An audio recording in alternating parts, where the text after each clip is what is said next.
So Black History Month is upon us once again, and I'm sure you're delighted and looking forward to a whole month of the end-to-end coverage of Black excellence. You love it. There's a reason why the colors of the rainbows are so bright. Hey guys, welcome back to my channel and I hope you're well. And if you're new here, my name is Gloreeyah, and on this channel I'm documenting my experiences living in the UK and offering my perspective as an African in the diaspora.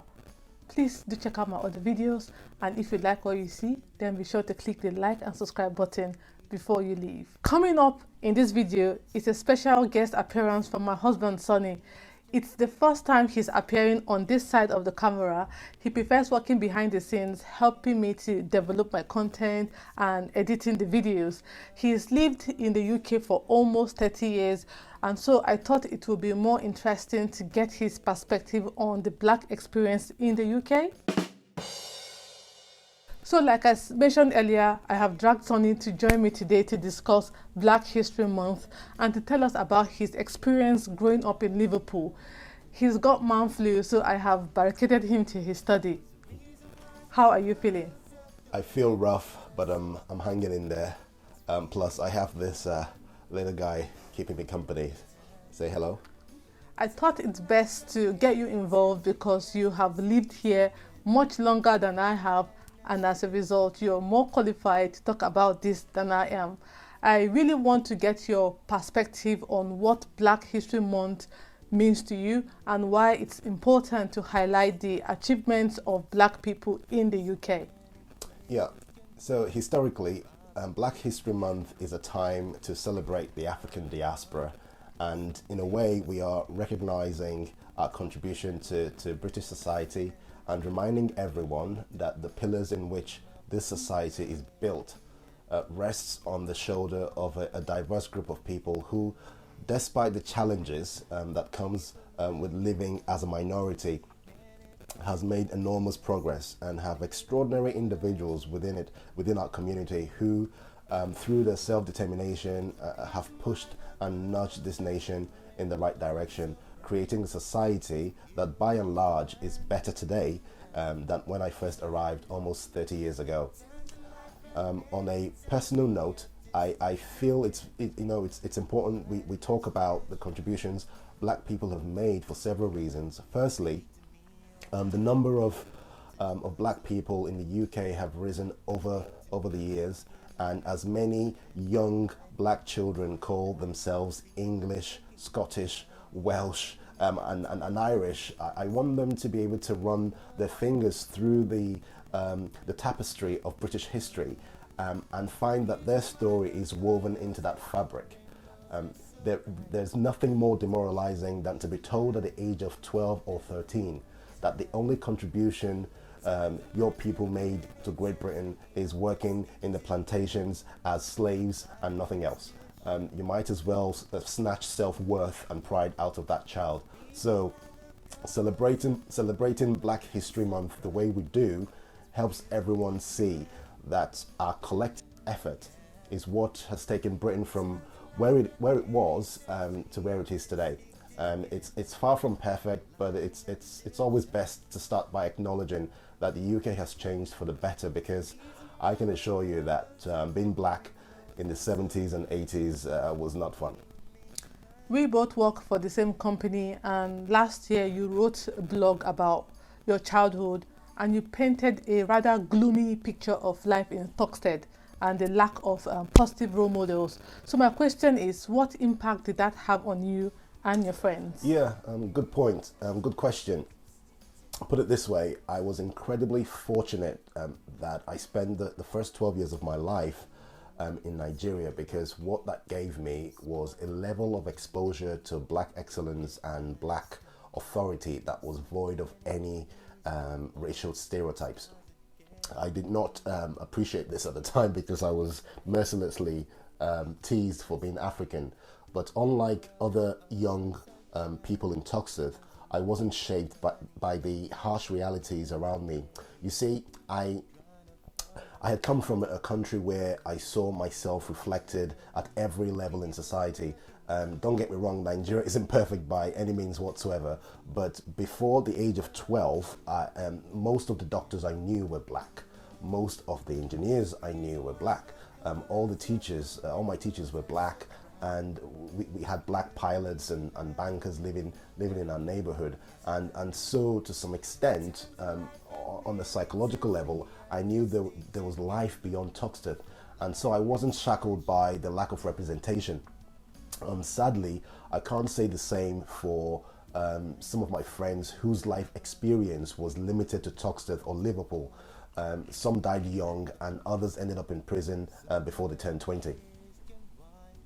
So I guess you're saying that if you have black or biracial children, don't only take them to Tenerife on holiday, take them to Africa, their ancestral homeland, and you get a much better return on investment.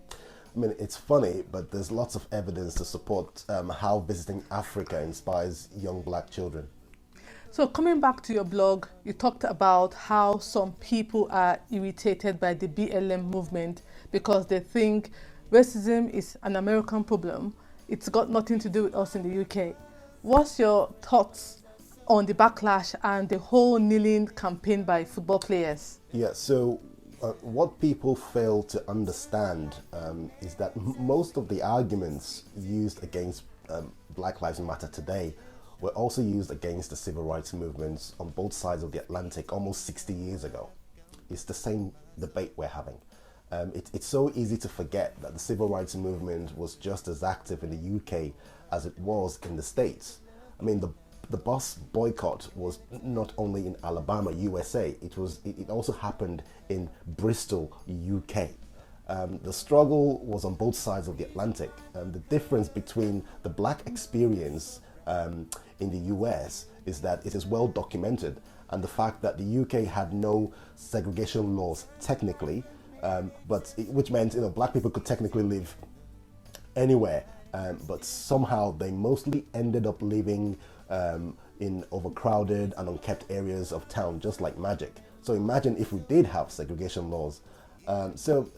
Today, everyone across the political spectrum on both sides of the Atlantic love to quote Dr. King, but the truth is that back in the 50s and 60s, if you read the media coverage at the time, and there wasn't a lot of support for the civil rights movement. Dr. King and his comrades were also called Marxist and socialist agitators for daring to highlight inequalities within societies. These movements were never popular at the time, but today they stand on the right side of history. There's this notion that if only people can stop talking about racism, it will eventually disappear. Well, it's like saying that we can solve world poverty if we stop talking about starving children. I think that's a direct quote from Tim Wise, the author of White Like Me, if I'm not mistaken. Yeah, that's correct. The reason racism persists is partly because black people are not seen as indigenous to these lands.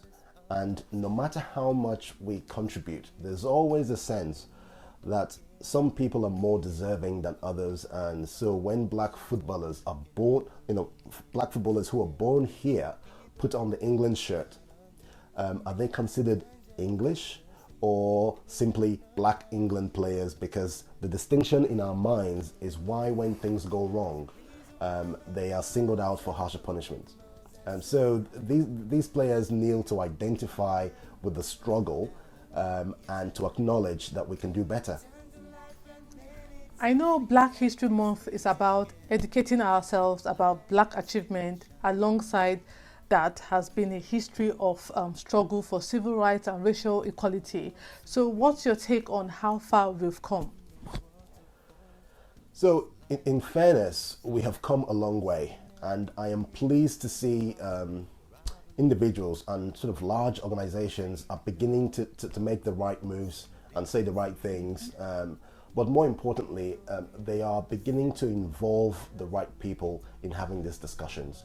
I don't know if it's as a result of the whole BLM campaign, but for example, the company that we both work for is actively promoting diversity and inclusion, but also a recognition that It's not an all-size-fits-all approach.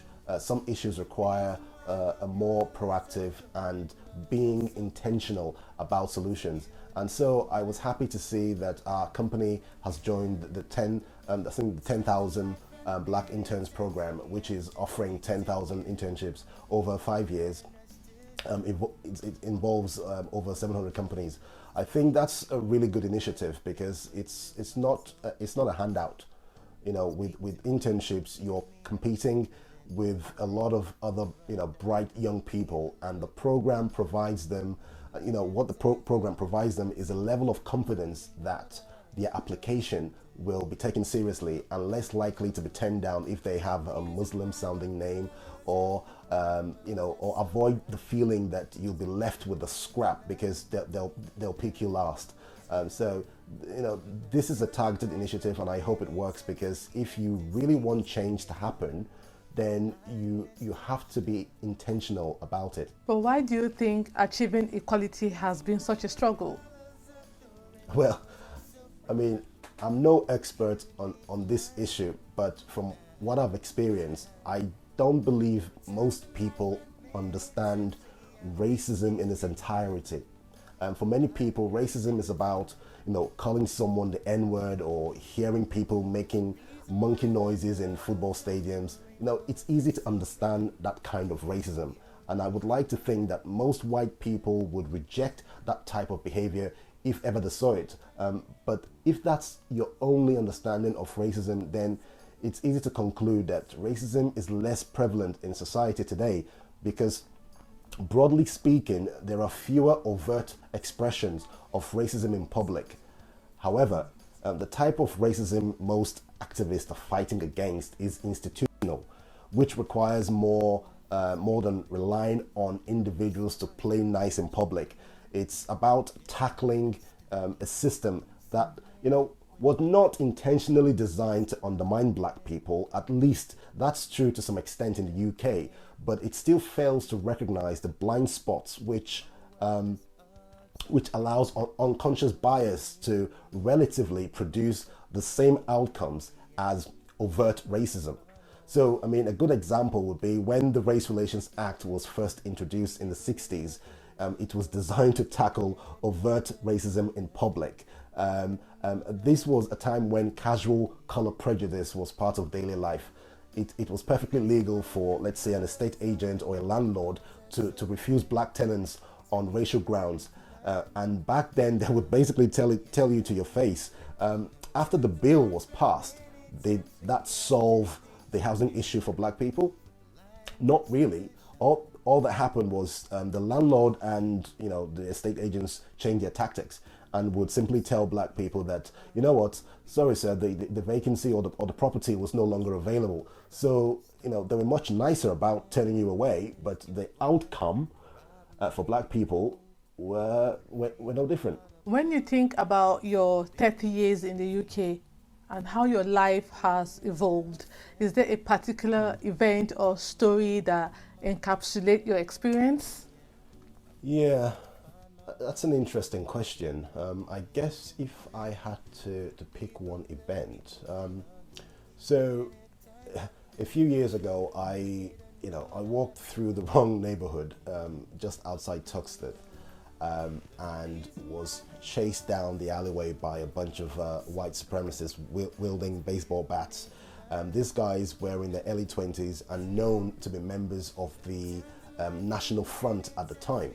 I remember running for my dear life, and all I could hear behind me was a litany of racial abuse, racial slurs, but I kept running, and luckily I got away.